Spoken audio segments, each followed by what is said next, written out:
एक आवाज आती है मेरे कानों में, वह बोली जल लाया है बेटा। जो श्रवण की माता है ना, अंधी है बेचारी, पिता भी अंधे है। मेरे कदमों की आहट को सुन करके इतना ही बोली, हे वह बोली जल लाया है बेटा, पर बड़ी देर से आया है।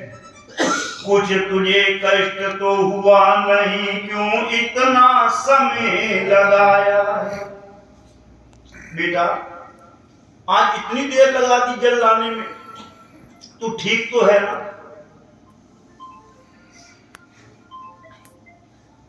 हम तो प्यासे व्याकुल हो रहे थे। जब बार बार पूछा तो नहीं बोल रहे, तो मां कहती, बेटा कोई हमारे से अपराध हो गया है जो तू आज हमारे से बोल नहीं रहा।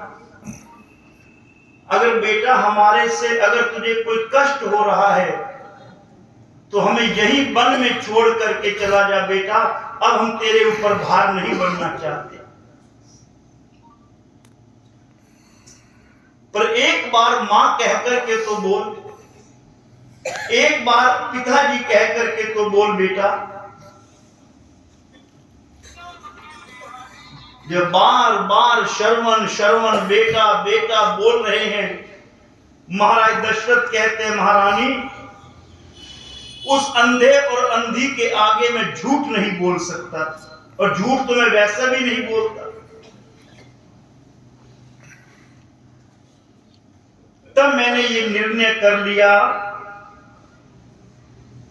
कुछ भी हो बोलेगा नहीं, झूठ अयोध्या नाथ, रघुवंशी का सत्य है सदा प्राण के साथ।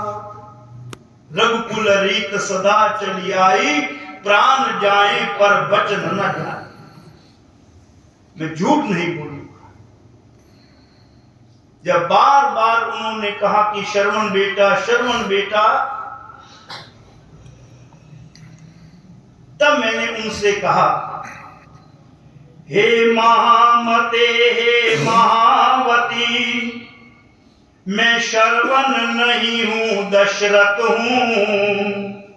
वह बड़ भागी परमारथ था, मैं एक अभागा सवारथ हूं। मैं श्रवण नहीं हूं, मैं दशरथ हूं, अयोध्या का राजा हूं। अंधे और अंधी ने कहा, महाराज हमारा बेटा कहां है?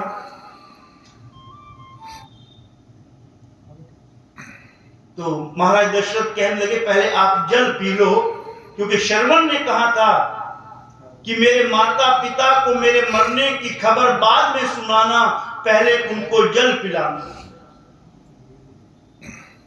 तो महाराज दशरथ कहने लगे कि आप पहले जल पी लो, फिर मैं आपको बताता हूं पूरी बात।